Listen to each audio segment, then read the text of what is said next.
Hello, I'm here to talk about a book I just finished on my Kindle, Mothman Emerged by Gina Ranalli. I downloaded this a few weeks ago when it was free, and it had actually been sitting on my wish list for a while before that, in the print version anyway, which is sadly out of print. And, I picked it up, and then it just sat on my Kindle for a while because I got so much stuff to read. It takes a while to read stuff. Not as long as, it hasn't been sitting on there as long as some of the stuff that's been there since I first got a Kindle, but only a couple weeks, so that's not too bad. Because I was actually kind of looking forward to it. Because Gina Ranalli is an author I actually kind of like. She's written quite a few books, several bizarro, all of which I enjoyed, and a few horror, which I didn't like quite as much as a bizarro, but I generally enjoy. And this particular book is about Mothman, who I've always had an interest in ever since I first read the Mothman Prophecies, which, is a really great Fortean cryptozoology. Well, I wouldn't really call it cryptozoology. It's definitely a great Fortean weirdo book that I really enjoyed. Never seen the movie version, though. But one thing I will say about this book before I even do anything else is that even though it's called Mothman Emerged, it is not set in Point Pleasant. It has nothing to do with the events of Mothman Prophecies.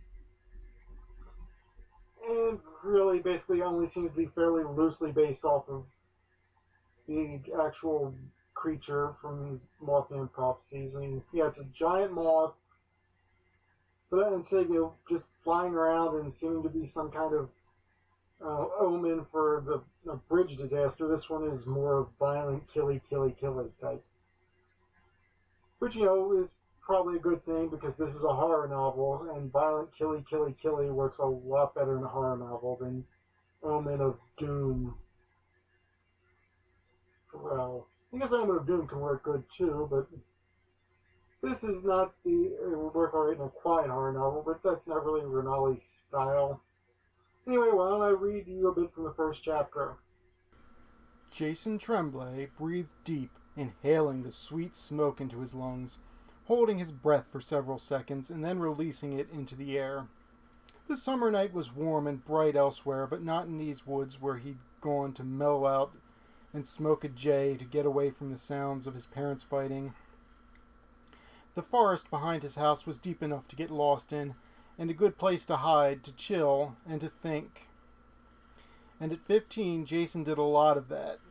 What he thought about most was getting out of this small town and moving to a city where he could be himself, and not always be tagged with the repetitive term, the goth kid, or other, even less favorable slurs.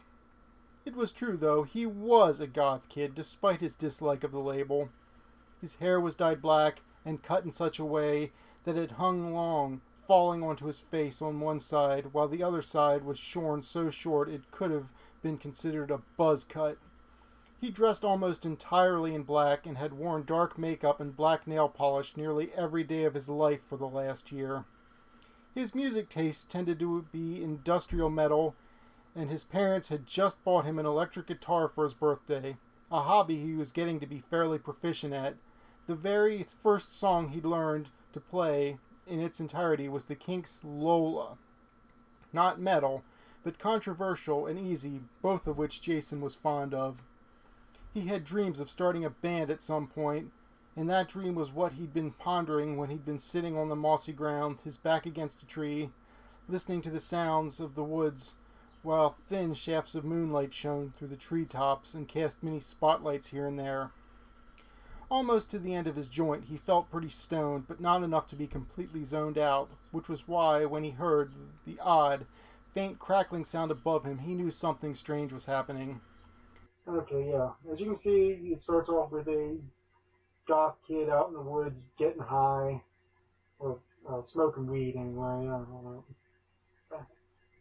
And, then he hears a weird noise, and it's a Mothman, and he basically runs away, leaving a trail of urine behind him, as you pretty much would, really.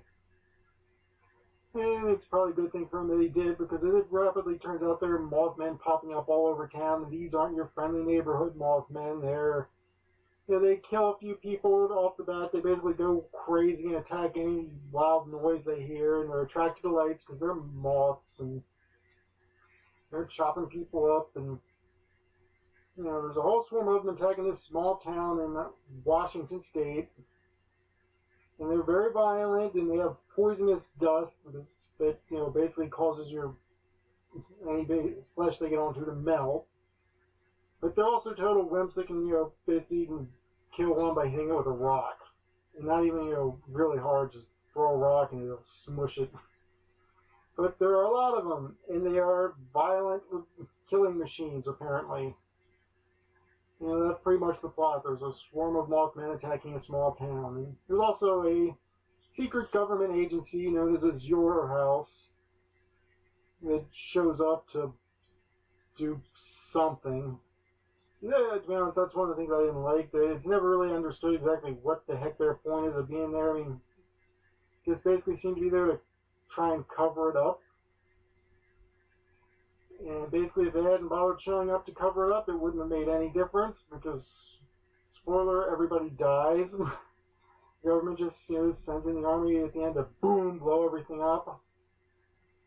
Which you can really see coming a mile away. So yeah, it's a spoiler, but I don't care. Yeah, so basically if they hadn't shown up, everybody would have died, and it would have been just as covered up if they hadn't shown up. So I don't know what the whole point of them being there at all was. Which is one of the things I didn't really like. Because there's not really any resolution. It just ends with the secret agents being called off for another emergency somewhere else, fleeing in a helicopter as the military blows the crap out of the town. And that's not really a good resolution at all. There's no victory or defeat at the hands of the Mothman. Just boom, a few of them flying away in the distance as the helicopter goes away. So basically the whole thing felt pointless. Almost like it's just set up for the first one. I'm setting up for a future series, which is possible since this is labeled as Your House Thriller, but there still isn't a second volume, even though the first one was published a few years ago, so I don't know if she's actually planning on writing a second one or not. If she does, I will probably pick it up because it would probably explain things a bit better, hopefully, and might be more interesting. While I didn't really think this was one of her best novels, it's good enough that if there is a sequel, I'll give the sequel a chance. But really, I didn't like this one all that much. I've enjoyed quite a few of her others. I don't think this is a bad one. I think partially it's just not for me, and partially it's not her best work. So I am just going to give this 3.5 gas masks. It's okay if you're interested in Mothman, and you like a horror novel involving small towns being menaced by monsters, which is a fairly common subject, and you're not bothered by the fact that I already spoiled the ending, and knock yourself out and get a copy. And soon there will be more reviews coming up. I don't know what, I don't know when, but I'm going to keep reading books and keep doing reviews of them until I either get really bored with this or I finally start getting enough views that I make a crap ton of money and retire to a private island somewhere. If you like this video, please click subscribe or watch some of my older videos. If you think the book I reviewed sounds interesting, buy a copy. There are always links to the Amazon store in the description for this book and any other books I mentioned. If you have any suggestions on other books I could read, or any other comments, queries, insults, or anything else you want to say, please feel free to mention it in the comments section.